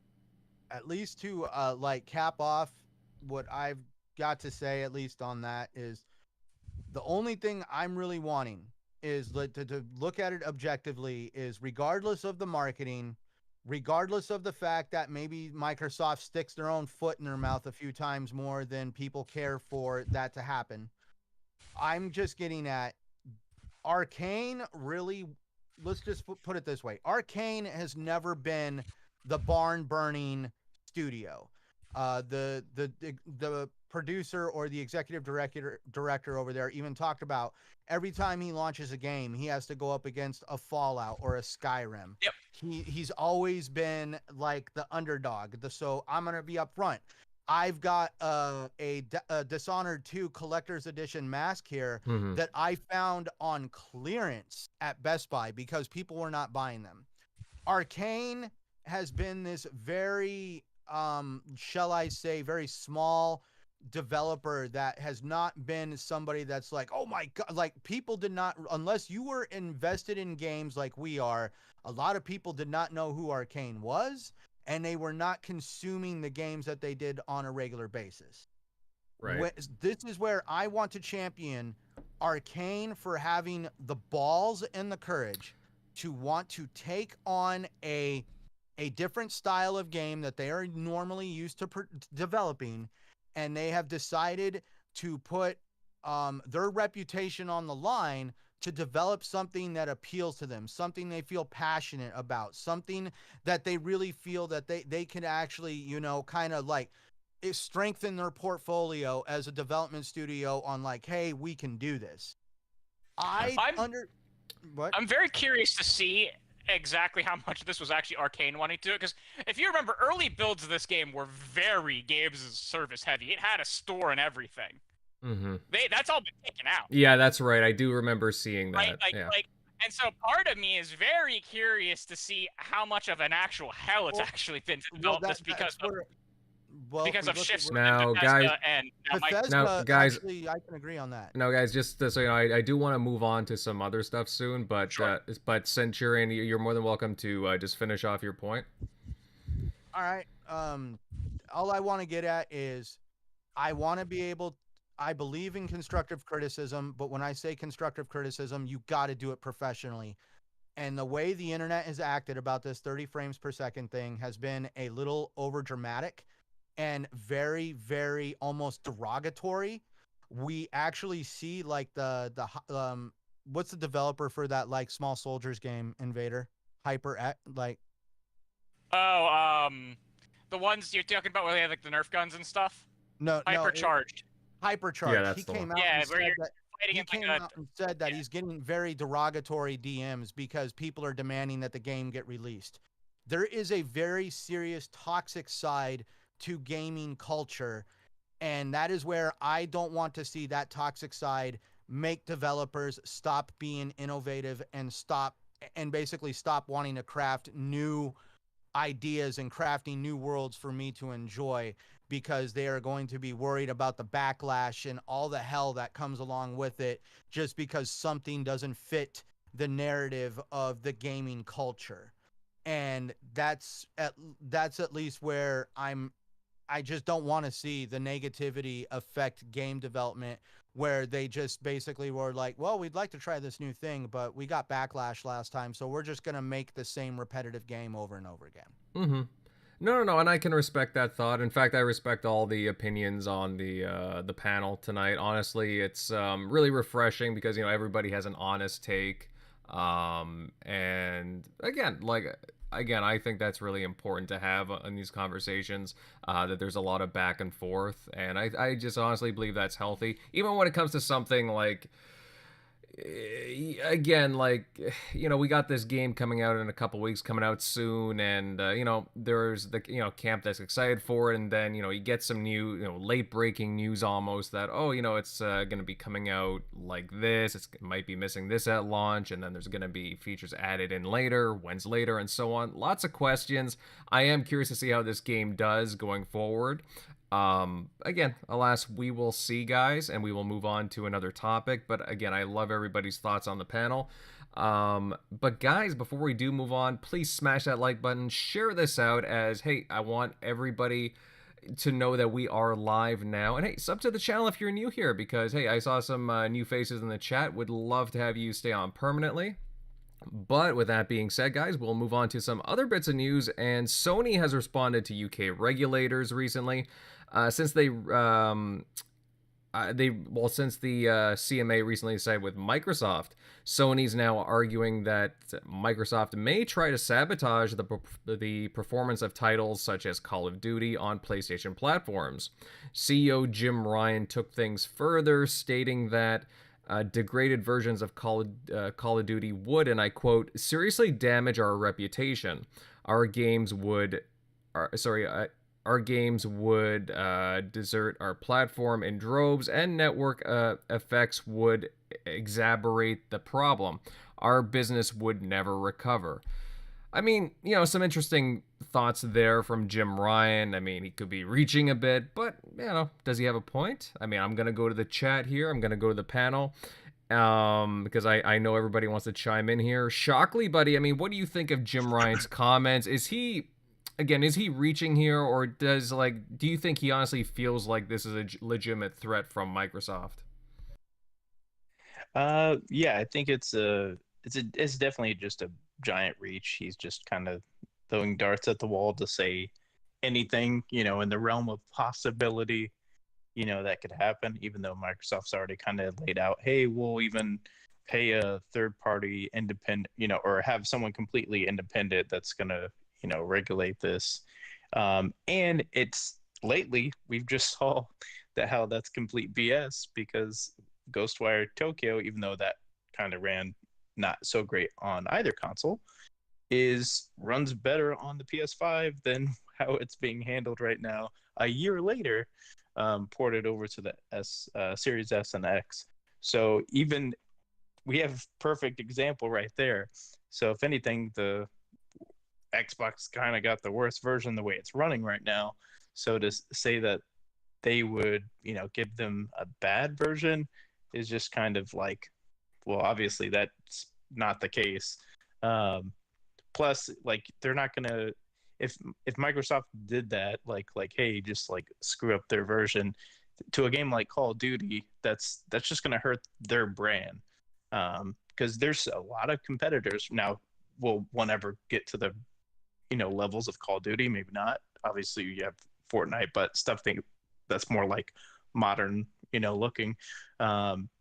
Maybe nothing gets to that level, but like you have competitors that have like quality gameplay in there. So like if you got to the point where like if all I have all the console players on PlayStation and their versions running like shit, they might leave in droves, but they might leave in droves staying on PlayStation, not leaving the platform, but moving on to something else. I'm not sure. I believe, is it Apex on console? I've only played it on PC. Yes, so it is. Okay, so stuff like that, that has gotten a huge following, and we'll see with like what X Respawn can do Defiant in the looks like future. it's doing crazy. By the way, Yeah. did you guys see that game? Yeah, But that's yeah, a I Call of don't Duty see competitor that. right there. Yeah, there you go. So obviously when he's kind of said, because I think a lot of people, and I was taking it as, oh, he's saying like, now that it's soon to be under Microsoft, when it is, Call of Duty's just gonna, come out like shitty. But no, he was actually, when I read the full quote, he was saying like, hey, their version's gonna be shitty, and then, then people are gonna leave and go to Xbox in droves, like he was saying in like mass. And I'm like, I get it has a lot of pull. It doesn't have enough pull to like, unless that game is like absolute like Assassin's Creed Unity, or levels of like running like shit, maybe. But we've already had, again, perfect example, Ghostwire Tokyo. The worst version, even with a year later port, is on Xbox. So obviously you can just point to that right there, like when he kind of tries to bring that up in their arguments. I'm like, obviously that's not the case. So plus you've seen other games that they've released on each other's platforms, so there's not been any evidence of that. Kind of the same thing where they're like, hey, they're gonna pull it away, and I'm like, well, they could have pulled a giant IP away called Minecraft way back, because it was still, yeah, sure, it was big back then when they bought it in 2014, but it's gotten even way bigger since then. So they could have, like they said, when they thought Microsoft was going to be petty and like pull it, and they were worried about that and asked them. But if they were going to do stuff like that, then, and not keep their word, then yeah, they could have just pulled Minecraft, and then your platform, they could have just delisted it completely and said, screw you guys. And that could have actually been a big hit for Xbox One. The only console to even have a Minecraft that actually could have sold to move some extra consoles. But they didn't. So obviously there's, other perfect examples. So for them, thinking they're going to do something like pull some IP when they're saying, hey, we're giving you like a decade-long deal, and obviously we can, renew it after that, but we'll at least guarantee it till then. They're just kind of throwing whatever they can at this point because it's like the deal seems seemingly like it's going to close here soon. So anything you can say to stick at the wall, you're gonna do whatever you can now, because it's not gonna look good later when they get to close this deal and you didn't do everything you could as in Jim Ryan's position to make sure it didn't go through. So yeah, well, that's the thing. I mean, they're fighting tooth and nail for this not to go through, but things aren't looking too good for them at the moment. Jared, I mean, I would love your thoughts on this one, because I mean, it's interesting. Like Xbox, Microsoft have had some nice wins as slowly but surely we've been seeing different bodies approving this. We're starting to see more of the larger ones, and it seems like again the UK regulators are siding with Microsoft, and Sony, well, they're not really taking it too well. It's like they're fighting tooth and nail for this one. What are your thoughts? Well, first off, I'm going to play a little bit of devil's advocate with this, but I am going to state that I don't support how Jim and the company's been acting. They're definitely overreacting. But at the same time, I like to analyze situations, not like an analyst, but really look at it from other perspectives. Like a lot of the stuff Jim Ryan said can be plausible, because I looked up the numbers in 2021. 1.4 billion, or it was like 1.38 or something like that, was from Call of Duty alone for PlayStation, and in that year they did about 24 billion. That is about probably 5% of their revenue for that whole year. So it is a big, massive loss. It would hurt them. And you also have to take into the fact that a lot of people buy consoles just to play Call of Duty. Nothing else. Right. And then you might get, and then those people will pick up other games just because they're big hits, like Spider-Man. Spider-Man's a great example. Like, I have a PlayStation, I might as well pick up this Spider-Man game everybody's talking about. So a lot of his stuff can be said true. Like, if that's in the reality, even if it did degrade or they lose it, a lot of people would just people would move to Xbox or PC just to be able to play COD. And they might lose those extra sales from the casual market for stuff like Spider-Man, God of War, and it, in the long run, I believe it could hurt them, not to where it would destroy the brand, but if they don't have their biggest weakness is always going to be PlayStation's weakness, is they don't have a killer multiplayer game. I'm not just saying lives as a service. I mean multiplayer in general. They don't have that killer app for them. Every time PlayStation has tried to create something, they have failed, crashed, and burned. Like Destination All-Stars, Drawn to Death are two big examples. Like, I wouldn't touch either of those games with a 20-foot pole. They're that bad. And if they don't have a multiplayer game that draws in the casuals, they're not going to have those casuals be picking up their single-player experiences. Because your majority of your casual market is buying for multiplayer games like Fortnite and stuff like that, even though they probably make more money from Fortnite than they do Call of Duty. It's the way PlayStation is acting, they're acting like it is the end of the world, but in the long run, maybe, like, I would say it'd have to be over like a period of 10 years. If they can't produce a multiplayer game that can compete with Call of Duty, it could lead to them crashing and burning without that extra revenue. But it would have to be over a long period of time. All right.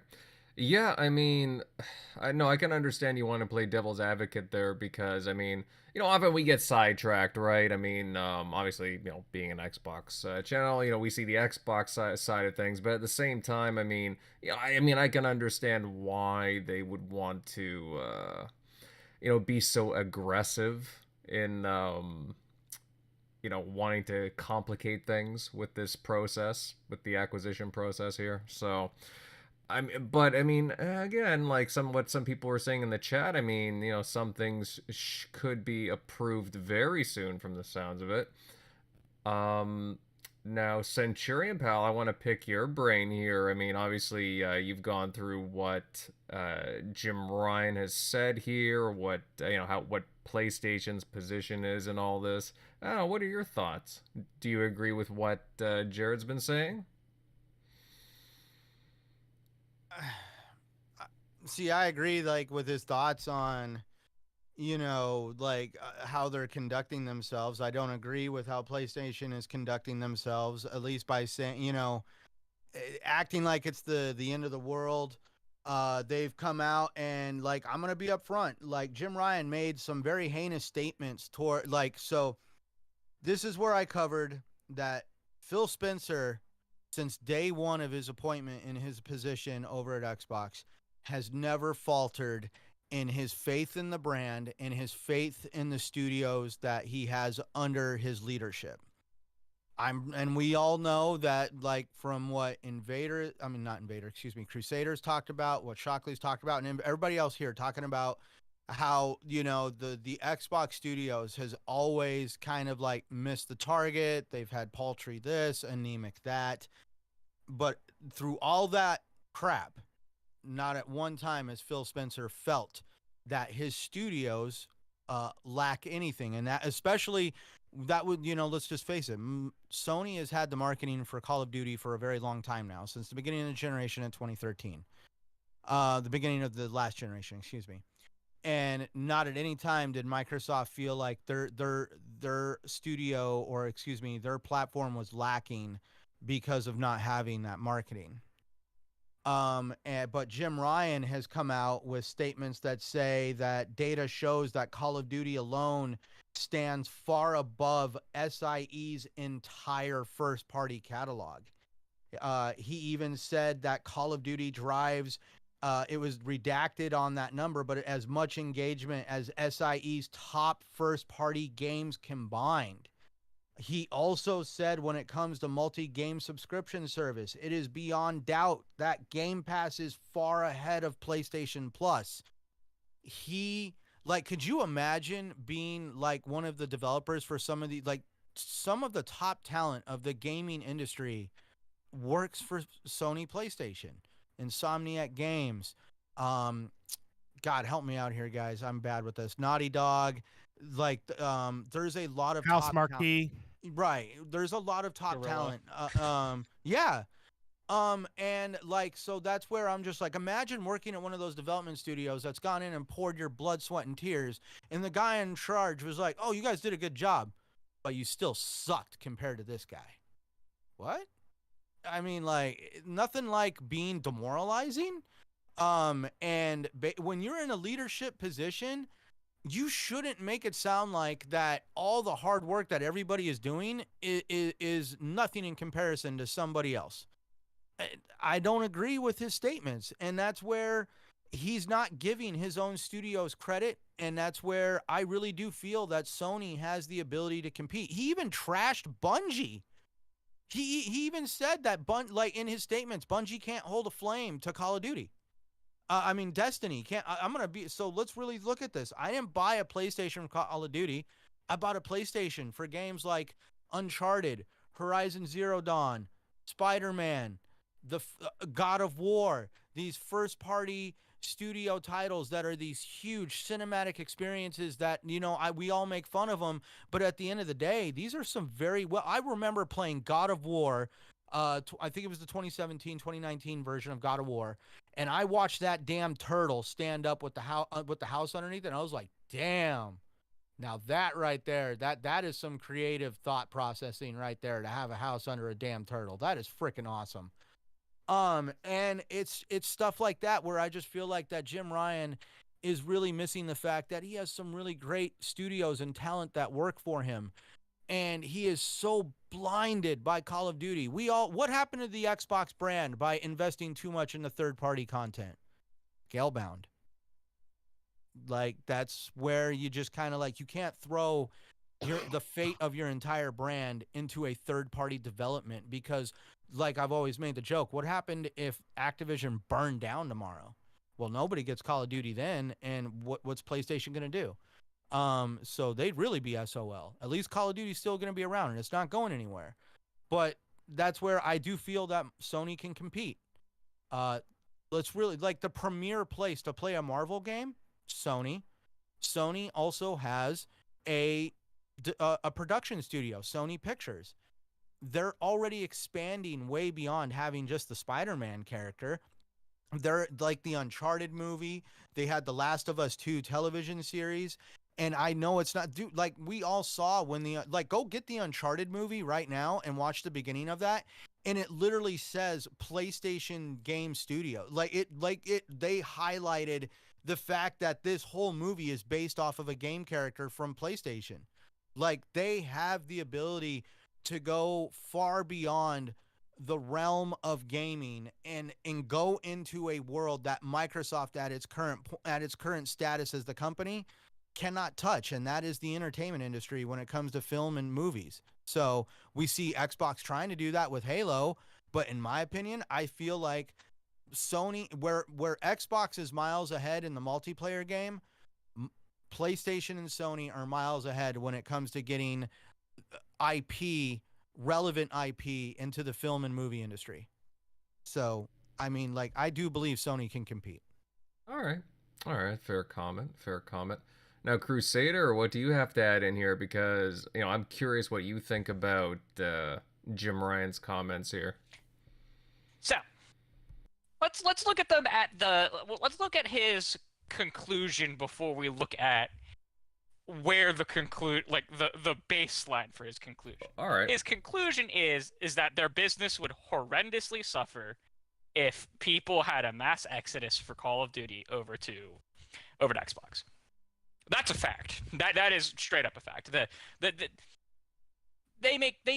PlayStation makes so much money off of that stuff. At the end of the day, Mr. Jim Ryan is a businessman. He is a raw businessman through and through. He is a person who cares strictly about the metrics of everything. He always has been. It's been a fault. I've complained about that a lot. Phil Spencer's it feels like the opposite. It's really hard to actually judge if he's the direct opposite, because it's very easy to see if someone is a numbers guy, because that's very, very obvious in the front when they are being a numbers guy. Phil might be a numbers guy behind the scenes, certainly doesn't feel like it, but he might be. And they make strategic acquisitions in such a way that you can tell that he's not just a raw not numbers guy, but you can tell that there is a lot of just general passion from playing games. I mean, guy needed 100%ing fucking Vampire Survivors. So you look at what he's saying, and he's not wrong. It would be quite disastrous if they had a mass exodus of Call of Duty. Now let's look at his reasoning for how that would happen, because he has not come up with the only genuine argument that could ever actually happen is if Microsoft pulled Call of Duty, and that's not going to happen. Obviously, that's not going to happen. We're giving out 10-year deals to anyone who will take one at this point, right? Call of Duty's kind of everywhere forever, right? And Microsoft's going to be very happy with that, because again, they're looking at Call of Duty. They're looking at Call of Duty from a numbers standpoint very much, that Call of Duty will be far more profitable if it's everywhere than if it's sequestered onto Xbox, because it's already a game that brings in like $3 billion a year, and it's more profitable to expand that than to pull that in, because it's not going to bring everything else up in the same way. Like you pull something like Elder Scrolls 6 back from not being everywhere, right? You're going to end up making more because you're improving your own system. They would end up losing if they did that. And the only valid argument that, PlayStation would truly suffer is if it was completely pulled off of them. Because this whole, we're going to degrade the game and it's going to sell, and it's going to cause people to have a mass exodus from our system. That's nonsense, right? Maybe if they were neck and neck in absolute just output of hyper quality everything, and they were matching not only their hyper quality, but they were matching each other's genres pound for pound, right? Because it's one thing to match quality, but it's another thing to match specific offerings, and you don't really want to match specific offerings because you want to differentiate yourself, and so that someone who might only be inclined to buy one might buy both, and so there's no world where I can see the actual, like, a reality where people leave PlayStation en masse. Certainly not for the game being degraded on purpose. That's wild to think about, right? Microsoft's not even degrading their games on purpose, and they're getting shit on their own platform. You think that it wouldn't be hell to pay? Like, legitimate hell to pay from, like, lawyers from PlayStation and gamers all over the place if they were degrading the game on purpose after years of it not coming out? Look at what happened when it's on accident. Like, it's nonsense. Microsoft's accidentally degrading all of their own games right now, and it's horrendous. I'm looking at, like, that's a joke, but looking at, the Redfall situation and the Ghostwire Tokyo, right? You think they want that press of one of the biggest gaming franchises out there? No, they don't. It's nonsense. And to think, another argument is that, they're not going to implement all of the features that they could on our system, and therefore they're indirectly impacting the stuff. Microsoft's not even using all the stuff on its own system yet. Like, what? Well, yeah, but like, and the games that they are releasing on PlayStation are all getting all of the features, right? I'm pretty sure Minecraft Legends has DualSense support on PS5, from what I understand. Like, what? I just don't. I don't follow the logic, and, like, I can't for the life of me figure out where this purpose denigration has come from, because to my knowledge we've never even the only place I've heard that actual argument come up before Sony saying it was some random person in the CMA proposed that it could be something that could happen, because it happens in other industries, but it doesn't happen in this industry. I don't think I've ever seen a case of purposely making a game worse on a different platform. Well, yeah, like, because Microsoft wants to make money. Yeah, like, gamers complain about it sometimes, like, loosely at a very conjecture and, like, tinfoil hat, like the example being with the fact that Callisto Protocol launched in a better state on PlayStation than it did on Xbox because they used PlayStation's mocap studio for it. That's nonsense. That's not why it performed better on PlayStation. They spent more time optimizing it on PlayStation because it was going to sell more on the base that has twice the population. That's it. Period. End of story. And if anything, Call of Duty will be, for that exact reason, be more optimized on PlayStation than it will on Xbox, which will be a whole nother fun thing to talk about in a year and a half when it undoubtedly happens, because more time will end up going into that version of the game because it'll sell more. Period. And that's just how these companies work. I've talked to a bunch of people online about it when these controversies come up, where it's like, oh, this version's worse than that version because they paid money. No, shut up. It's not. It's because they invested more into the one where they thought they were gonna make more money. Period.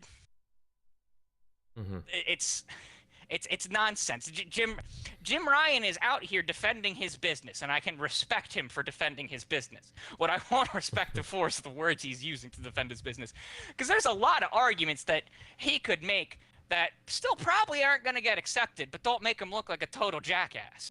And he chose an argument that makes him look like a total jackass. His conclusion was sound, but the things that he used as evidence to predicate that, No, it's nonsense. Absolute nonsense. Yeah, I just find it a weird kind of argument. Like, I don't know. Yes, Microsoft wants to take a game that makes $3 billion and they've already committed from the first week to keeping it everywhere, and from the first week of Yes. buying them, said that they were investigating looking at Nintendo, and now we know that they did actually investigate looking at Nintendo, and it's gonna happen, right? Yeah. Yeah, that company's gonna sacrifice the dollars from keeping it on those systems as opposed to just pulling it in the first place. Nonsense. Mm-hmm. No, and that's right. That's right.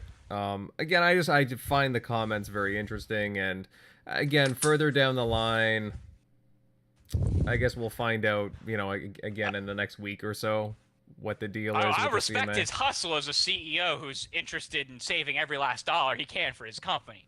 Good on him. His argument's dumb. No, exactly. Guys, I'm going to pivot over to the next topic, but I got to say again, these comments from Jim Ryan, again, they're just highlighting the aggressiveness of PlayStation and Sony trying to block the deal, and again, things are looking more and more favorable for Microsoft with the Activision Blizzard King deal. And yeah, the coming weeks ahead should be very exciting, to say the least. All right, guys, I think we'll move on to the last topic. And even though it's the last one, I think it's still a very important one in my eyes. Earlier this week, it was confirmed that Joe Staten himself, would be leaving Microsoft. He's been a big part of Halo and Xbox publishing for the last, 20, 23 years, something like that. I mean, probably going back to his time at Bungie, pre-acquisition days of Bungie, probably more so. Mm-hmm. Didn't he briefly leave when Bungie left and then he came back? Something like that, yeah. But like you said, it was very brief. But again, he's a very prominent figure, and it just kind of makes you wonder what made him move on. I know, like, I'm kind of curious, like, what everyone here thinks of his departure. Now, Centurion, you know what? I'll pick on you, buddy. I'll get your thoughts on this, because Joe Staten, he's a pretty notable guy, big name in the industry. Like, what do you think of this, again, key figure behind Xbox and Halo, and even recently, again, at 343? Like, what do you think about him leaving Xbox and Microsoft? Well, if I can be entirely honest, this is me. We even kind of discussed, me and Wilmy talked about this, and it's just honestly, he finished the job he was set out to do. He came out and fixed it. Forgive me, like, this was the guy that they brought back to fix Halo Infinite, right? That's correct. Yeah, they pulled him from their publishing team and brought him into 343, and then he left 343 and went back to the publishing team when the layoffs happened. But now he's officially left the Xbox Game Studios publishing team. That's the news today. Yeah, and that's where I'm just like, when we were chatting about it, just like, it could go any way. I mean, like, he is, like you guys say, an influential figure in the Xbox brand, especially when it comes to Halo. He showed up to do a job that that when they asked him to course correct some things that were going on at 343. When he left, was it fixed? No. Was it better did he leave it better than when he showed up? Yes, he left them in a far better position than when he first showed up, but was it completely fixed? No. But that's where what really took place in the publishing arm of Microsoft, I don't know. Maybe at this point, let's just face it, man, maybe he just wanted some time to just do his own thing. How long, does anybody know how long he's been with Microsoft personally? It's like a total of 25 years, I think. Dude, that's it's 2 batches total. He did leave for a little while to work on Destiny. Right. And then he left Destiny partway through development. And you never know. Maybe he got a better paycheck from somebody else. Maybe somebody took him out to dinner and was like, yo, you want this much money? And he was like, yeah. People leave jobs all the time. I mean, we know people right now that went to a job that offered them more money, and it had nothing to do with their previous employer. They didn't like leave all angry or like having any animosity. They just wanted something that basically benefited their personal situation. So we don't really know what was behind that decision. Is Microsoft going to feel it? Maybe. Is this going to be an opportunity to probably try to get some new ideas, fresh ideas pushed through on Halo? Maybe.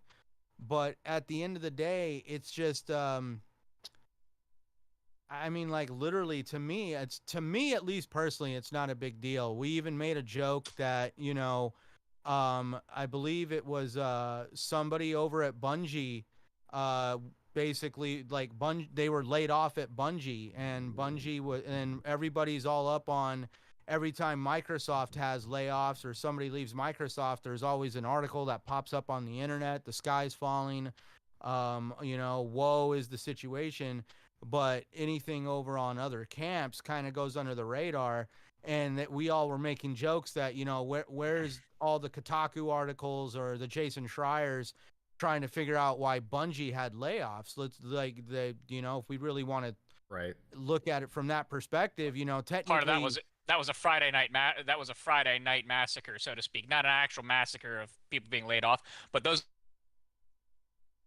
that's after the if you want something to not hit the news, that's when you do it. Well, the thing is that's funny about that is Sony paid extra money to have some of those employees stay with Bungie to make sure that they were able to facilitate the projects that they're working on, because Sony is trying to bolster their multiplayer style of gaming.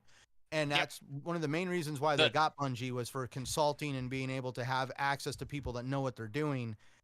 And now they're laying some of them off. So it's just specifically the narrative team. What's going on? It's Bungie's narrative team, and that is totally from the reaction the public had to Beyond Light story. Like, if you want a more in-depth explanation as to the layoffs are happening to Bungie's narrative team and some of their production and marketing team for the bad response to Beyond Light and season of the Defiant. Damn. Yeah, and that's on top of them potentially banning someone for breaking an NDA that may not have actually broken the NDA, but may have been set up. Like, Bungie's having a bad time right now. As a Bungie fan, it's a little hard right now. And that's where, this is I guess the whole reason why I brought that up. Didn't mean to distract the conversation, Nope. But it's just people leave jobs all the time. People get new jobs all the time. And at least in the gaming industry, it is always in a state of flux.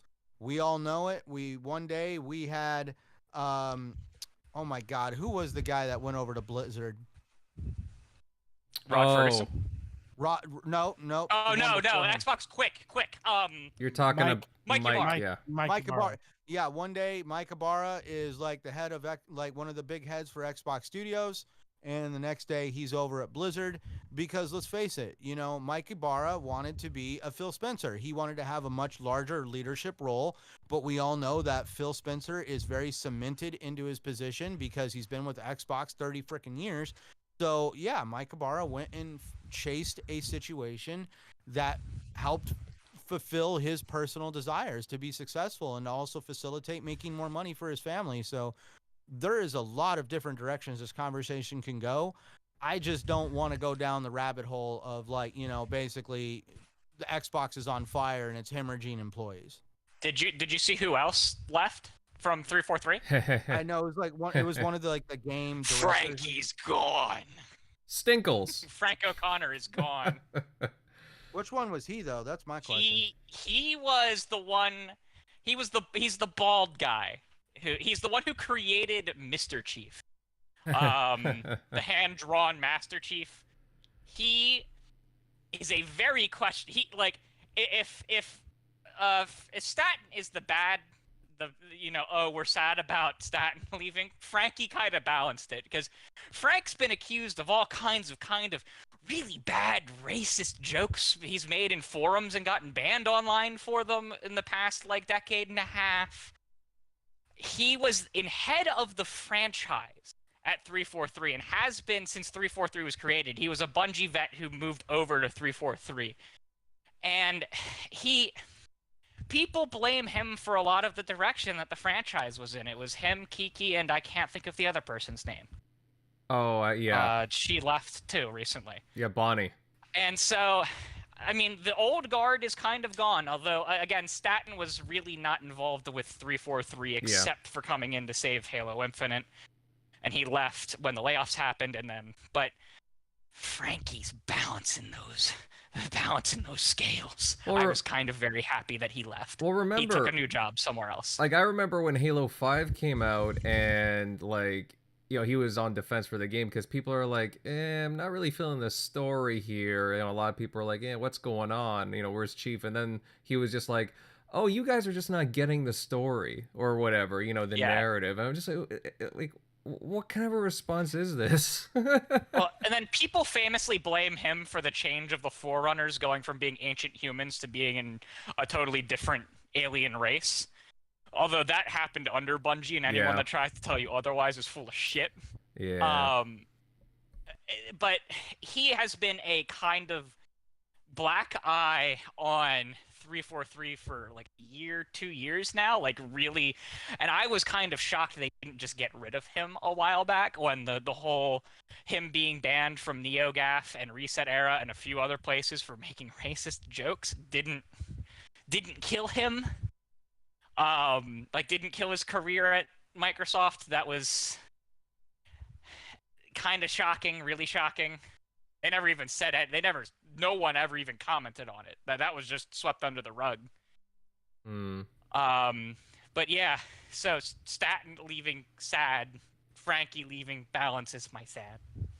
Now, Jared, I don't know if you've been keeping up with things here with Joe Staten leaving, or even again Frank O'Connor. Because the thing with Frank too is like it hasn't really officially been stated. It's just been It was his LinkedIn. It was his personal LinkedIn says he is no longer at Microsoft. That's correct. And you know, people scroll through these things and it's like, oh wow, that's been updated recently. You know, there might be something stated soon officially. But yeah, what's your thoughts on like Staten and even Frank O'Connor leaving here from either Xbox or 343? Well, I'm going to put a speculation hat with Staten. I just think he got a taste of game development again, and I think he left and wants to go back into doing that full time for a while and make a new game. I really feel like that because him, like, wasn't it a month ago when right before the layoffs that he had quietly gone back to the publishing side at Microsoft? Yes. It was the same week. So he announced it the same week that the layoffs happened that he was leaving.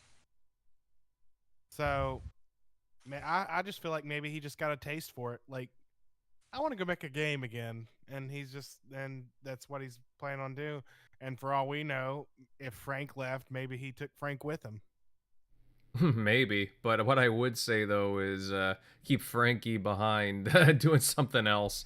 What I liked about Staten though is with the publishing side, I always liked like the stories that he created. I mean, I think he did the Crackdown 3 story, if I'm not mistaken, but he did Recore. I know that for a fact. He did Recore.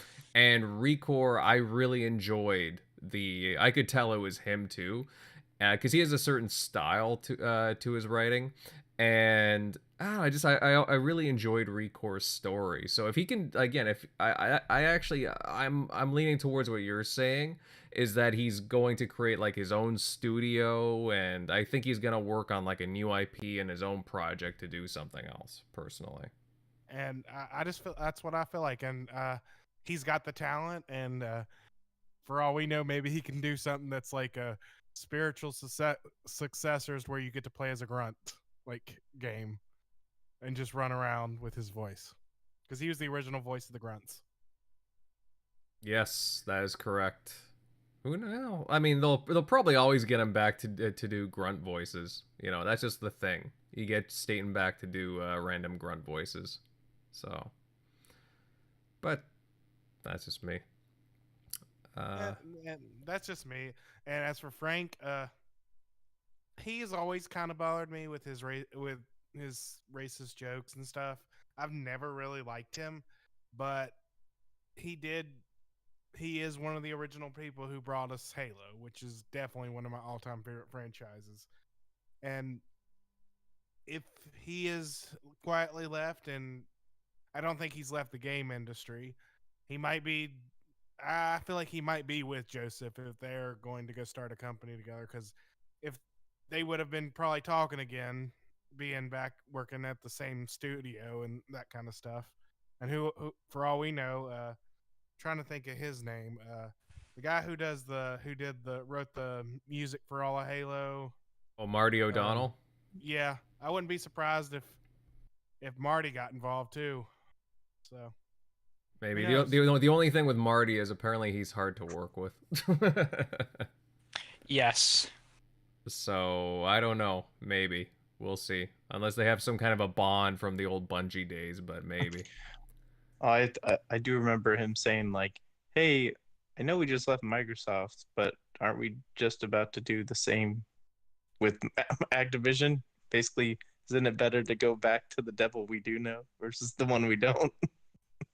And it looks like they probably should have maybe worked that one out, but Maybe. What's your the thoughts? control they lost. What's your thoughts here, Shockley, on like Staten leaving though?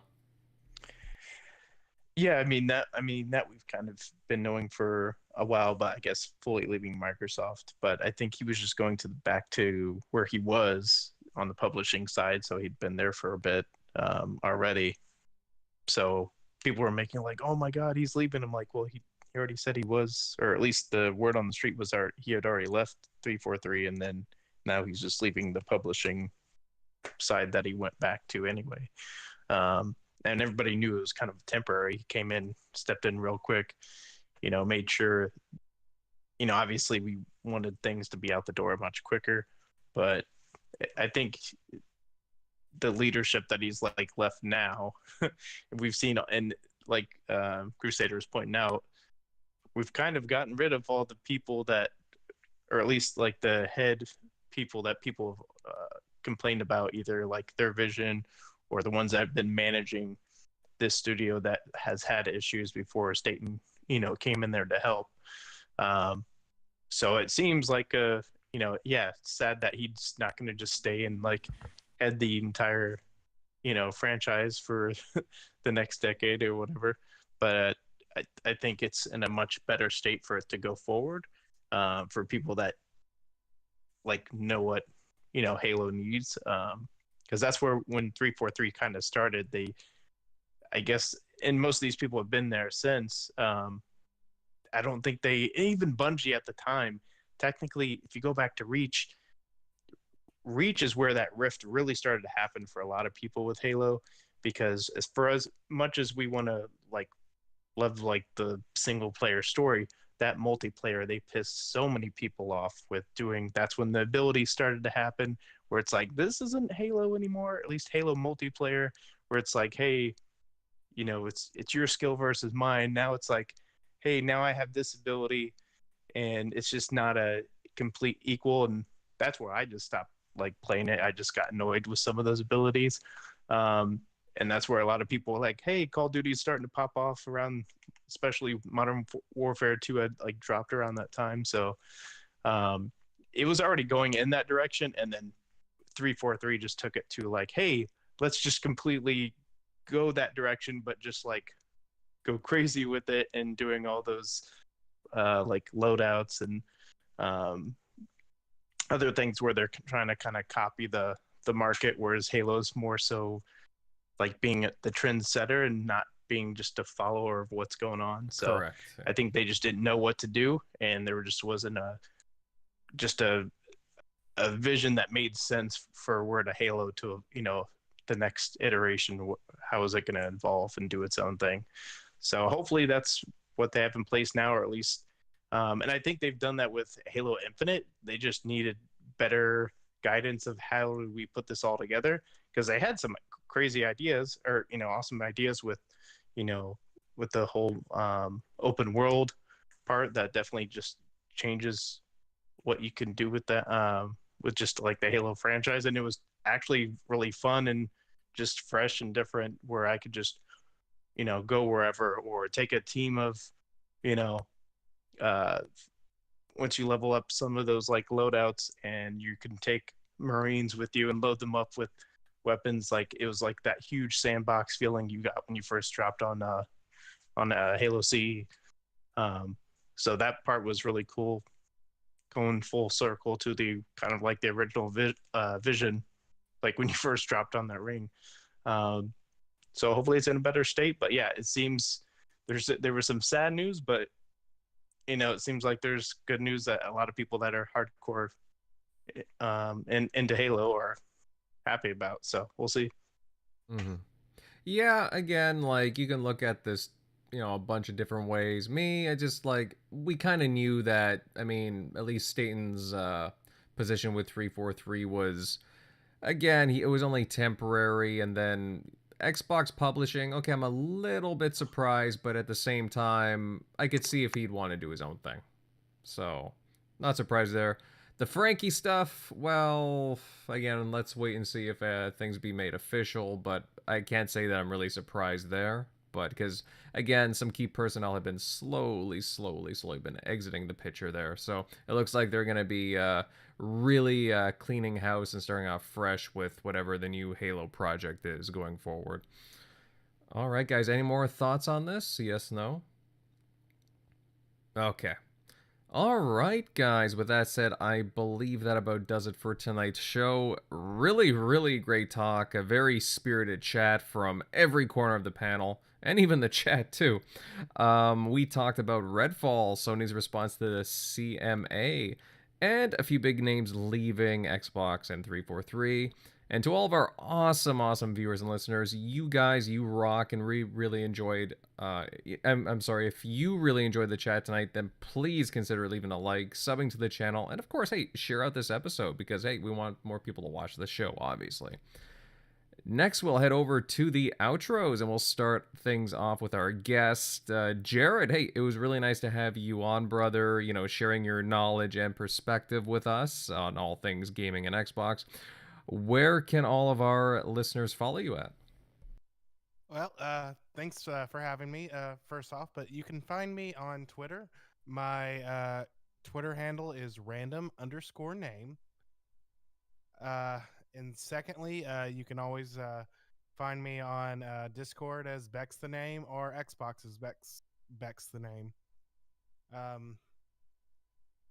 That's pretty much it for me with that. But you can also find my old shows on Podbean. I believe they're still up there, but I'm not sure. But I used to be on a show called the Xbox Legacy Cast. It ran for about a single season, about 6 episodes. We just kind of discussed the history of Xbox. You can find them on most podcast sites, and I believe they might still be on YouTube. Yes, they are, because I've watched them. They're very good, actually, very informative and fun. So I highly suggest checking them out.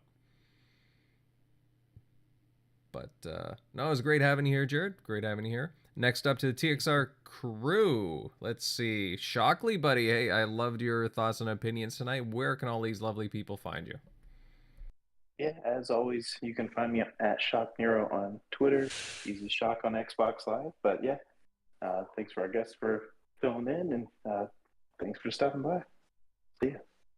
Of course. Well said. Moving on. Crusader, pal, bud. Where can everybody follow you? I thought you had an awesome show. Yeah, you can follow me at Crusader3456 on just about everything. Twitter is where I am the most. You'll see me be me there. It's not much different from this show, to be honest. So, good times. It was a good chat tonight with everyone. Yeah. Mm-hmm. Catch you on the next one. Indeed. Love the energy from everyone. Moving on next, Mr. Centurion, pal. Hey, I thought you had like a really good time tonight. Really well thought out points. Where can all these awesome people find you? Thank you, guys. It was a great conversation tonight. Definitely a lot of banter, both back and forth with everybody. It was great to have the conversation. For those interested in finding me, you can find me at Centurion1307, Xbox Live, Twitter, and of course YouTube. You can also find me on Gaming Beyond the Box 2 hours before the start of this show, and you can also find me here every Sunday night on TXR. All right, all right. All right, to round out the crew, you guys can find my content on YouTube at Invader Gaming. I've been doing some unboxings there. Also got some more Atomic Heart stuff coming. Also, check me out on Rumble under the same name. Hey, got the same content there. Definitely sub. Really good stuff tonight, gentlemen. And to all of our listeners, we look forward to seeing you all here next weekend. Great having you here. See ya.